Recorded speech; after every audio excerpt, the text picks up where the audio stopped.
Assalamualaikum warahmatullahi wabarakatuh. Selamat pagi anak-anak. Bagaimana kabar kalian hari ini? Mudah-mudahan kalian semua dalam keadaan sehat walafiat. Allahumma amin. Semangat pagi. Pagi luar biasa. Semangat pagi. Pagi luar biasa. Anak-anak, hari ini kita akan belajar tema 3, makanan sehat. Subtema 1, bagaimana tubuh mengolah makanan, pada pembelajaran yang kelima. Setelah selesai pembelajaran hari ini, Bapak berharap anak-anak mampu mendefinisikan organ pencernaan manusia beserta fungsinya dengan benar. Yang kedua, anak-anak mampu menjelaskan kesimpulan isi dari iklan media cetak dengan benar.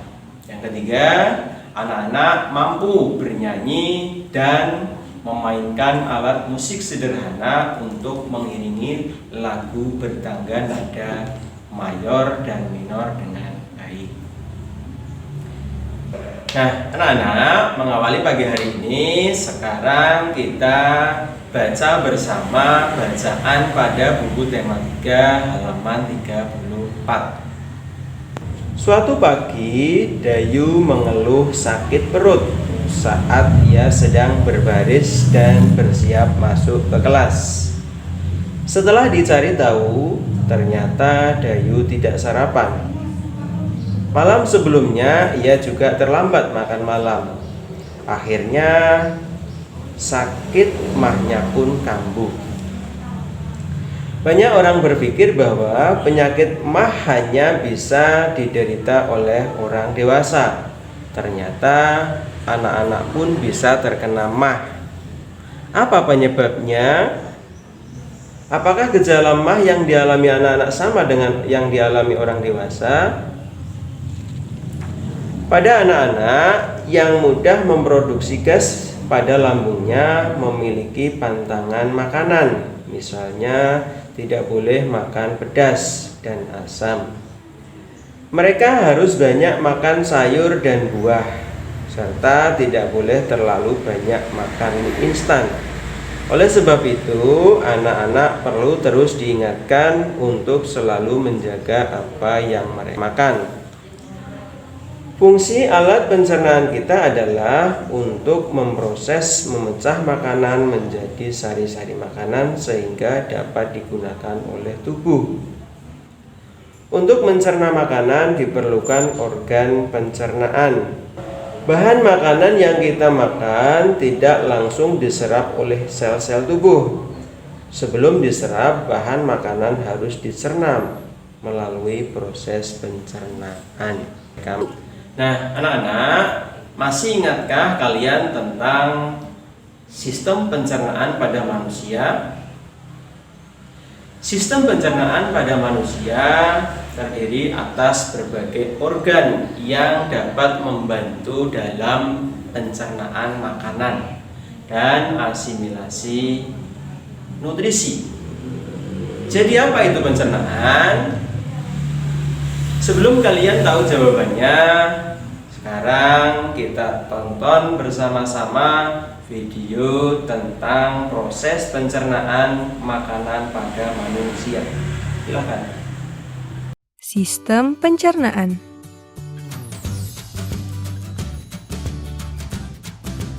Pencernaan dimulai di dalam mulut. Gigi memotong makanan. Kelenjar ludah menghasilkan enzim yang berfungsi untuk menghaluskan makanan agar mudah ditelan. Lidah mendorong makanan ke kerongkongan. Di kerongkongan, makanan didorong dan diremas agar masuk ke dalam lambung. Proses ini terjadi selama 5-6 detik. Lambung memiliki 3 fungsi: menyimpan makanan selama 2-4 jam, melumatkan dan mencampur makanan dengan aneka enzim dan cairan asam lambung, memasukkan makanan ke usus kecil hingga lambung kosong kembali. Di usus kecil atau usus halus, zat-zat gizi seperti protein, lemak, karbohidrat, vitamin, dan mineral diserap oleh tubuh. Pankreas menghasilkan enzim, dan hati menghasilkan empedu. Enzim dan empedu itu membantu pencernaan dan penyerapan makanan di usus kecil. Bentuk usus kecil seperti pipa yang berdiameter 3-5 cm. Panjang usus kecil antara 6-8 meter, lebih panjang daripada tubuh kita. Sisa-sisa pencernaan yang tidak dapat digunakan tubuh masuk ke usus besar. Di usus besar, air dan mineral diserap sampai habis. Sisa-sisa itu lalu masuk dan berakhir di anus. Teman-teman, jangan lupa kunjungi website untuk anak ya, bobo.id. Like, komen, share, dan subscribe juga ke channel Bobo yuk!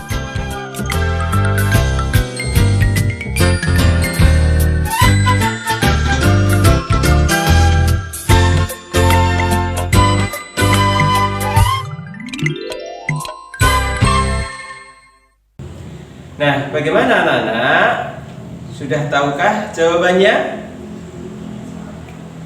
Hebat, cerdas, luar biasa. Kalian memang bagus, memang pintar semuanya.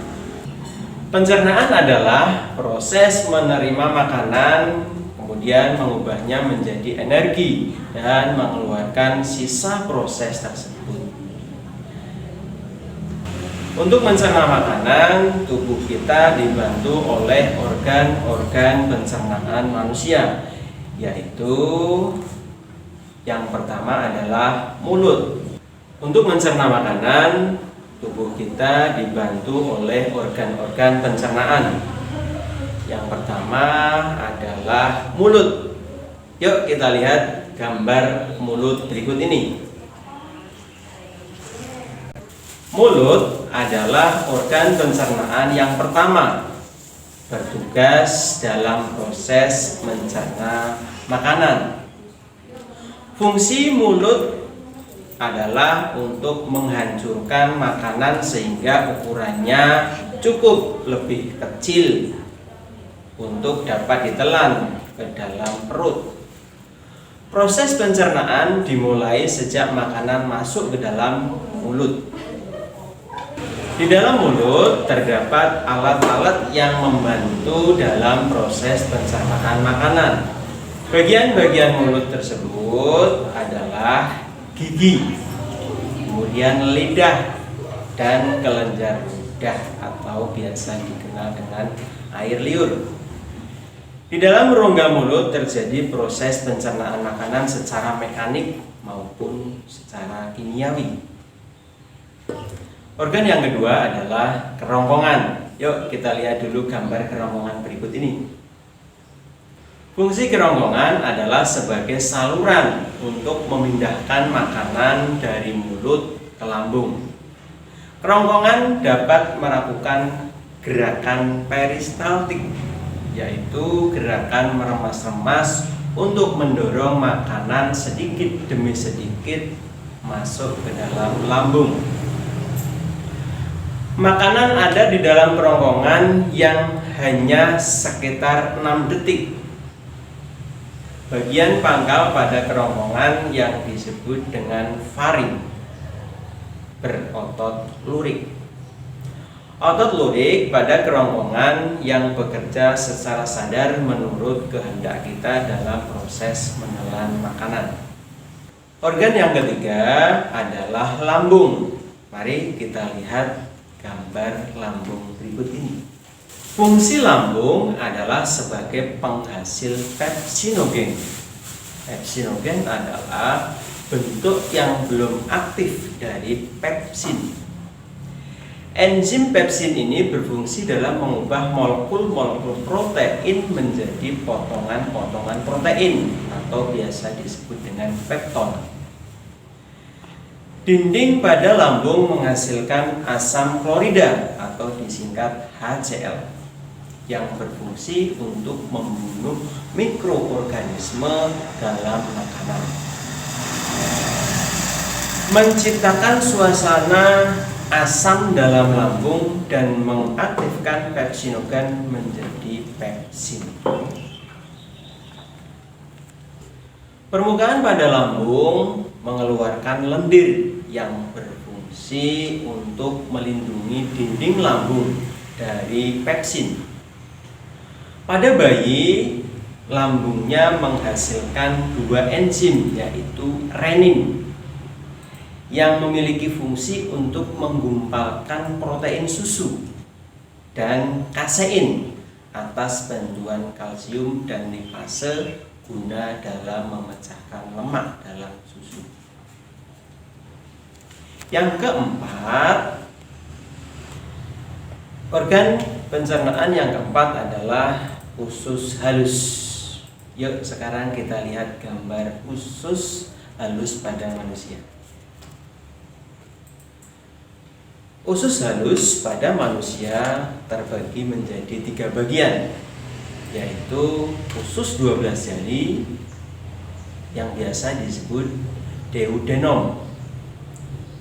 Yang kedua, usus kosong atau jejunum. Dan yang ketiga adalah usus penyerapan atau ileum. Pada usus 12 jari bermuara saluran getah pankreas dan saluran empedu. Organ pencernaan berikutnya yang kelima adalah usus besar. Sekarang kita lihat gambar usus besar pada sistem pencernaan manusia berikut ini. Fungsi usus besar sendiri adalah untuk mengabsorpsi air dan mineral, tempat pembentukan vitamin K dengan bantuan bakteri yang bernama E. coli atau Escherichia coli, serta melakukan gerakan peristaltik untuk mendorong tinja menuju anus. Bakteri Escherichia coli atau biasa disingkat E. coli yang terdapat dalam usus besar juga berperan dalam proses pembusukan sisa-sisa makanan menjadi kotoran atau tinja. Organ pencernaan yang terakhir adalah anus. Namun Bapak tidak menayangkan di sini gambar anus karena kurang etis. Maka Bapak jelaskan saja. Anus adalah alat yang terakhir yang berfungsi sebagai tempat keluarnya kotoran dari tubuh manusia. Tahukah kalian bahwa panjang saluran pencernaan pada manusia dewasa bisa mencapai 30 meter? Bagaimana? Panjang bukan? Dengan memahami dan mengerti tentang sistem pencernaan dan proses pencernaan makanan pada manusia, kita dapat lebih tahu dan lebih paham bagaimana cara menjaganya agar tetap sehat. Nah, sekarang Bapak punya gambar sebuah iklan dari media cetak yang berhubungan dengan perilaku atau kebiasaan hidup sehat. Yuk kita lihat. Iklan tersebut menceritakan tentang gaya hidup sehat. Organ pencernaan yang sehat juga didukung oleh gaya hidup sehat. Gaya hidup sehat membuat kita menyadari pentingnya kesehatan dan menghindarkan kita dari kebiasaan buruk yang dapat mengganggu kesehatan manusia. Untuk membuat iklan yang efektif, iklan tersebut harus mengandung beberapa hal. Di antaranya adalah yang pertama, harus mengandung unsur perhatian atau biasa disebut dengan attention. Iklan yang baik harus dapat menarik perhatian masyarakat secara umum. Yang kedua adalah minat atau biasa disebut dengan interest. Setelah mendapat perhatian, maka harus ditingkatkan menjadi minat sehingga timbul rasa ingin tahu secara rinci dalam diri konsumen. Yang ketiga adalah keinginan atau desire. Suatu cara untuk menggerakkan keinginan suatu konsumen. Yang keempat adalah rasa percaya atau biasa disebut dengan conviction. Untuk mendapatkan rasa percaya dalam diri konsumen, maka sebuah iklan harus ditunjang berbagai kegiatan peragaan seperti pembuktian atau sebuah kata-kata. Yang kelima, harus ada tindakan atau action. Tindakan merupakan tujuan akhir dari produsen untuk menarik konsumen agar membeli atau menggunakan produk dan jasanya. Masih ingatkah kalian pada pertemuan sebelumnya tentang lagu Mars Hidup Sehat? Lagu Mars Hidup Sehat adalah salah satu lagu yang bertangga nada mayor. Apa saja ciri-ciri dari lagu bertangga nada mayor? Di antaranya adalah yang pertama, lagu bertangga nada mayor bersifat semangat atau riang gembira. Yang kemudian pola interval dari tangga nada diatonis mayor adalah 1 1 setengah 1 1 1 setengah. Yang ketiga, pada umumnya lagu bertangga nada diatonis mayor diawali dan diakhiri dengan nada berawalan C sama dengan Do. Untuk mengingat kembali bagaimana cara menyanyikan lagu Mars Hidup Sehat, mari kita lihat tayangan lagu Mars Hidup Sehat. Yuk kita saksikan bersama-sama.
Bagaimana? Sudah ingat? Sekarang kalian nyanyikan lagu tersebut secara berkelompok. Bapak akan membagi kalian dalam 2 kelompok kecil. Kelompok yang pertama akan menyanyikan lagu Mars Hidup Sehat. Sedangkan kelompok yang satunya nanti kalian mencoba mengiringi dengan alat-alat sederhana yang ada di lingkungan sekitar. Apa saja yang bisa kamu gunakan untuk mengiring lagu tersebut? Kalian bisa mengamati lingkungan sekitar kalian. Misalnya kalian bisa menggunakan pensil. Kalian juga bisa menggunakan batu kerikil. Kemudian misalkan ada botol bekas atau yang lainnya. Kreasikan benda-benda yang ada di sekeliling kalian menjadi alat musik ritmis yang dapat digunakan sebagai pengiring lagu Mars Hidup Sehat. Demikian pembelajaran kita hari ini. Dapat kita simpulkan bahwa yang pertama kita dapat mendefinisikan organ pencernaan manusia beserta fungsinya. Yang kedua, kita dapat menyimpulkan isi dari iklan yang ada di media cetak. Dan yang ketiga, kita dapat bernyanyi dan memainkan alat musik sederhana dari lagu Mars Hidup Sehat. Mudah-mudahan anak-anak semua dapat memahami apa yang Bapak sampaikan. Jangan lupa tetap semangat, jaga kesehatan, dan tetap belajar di rumah. Wassalamualaikum warahmatullahi wabarakatuh.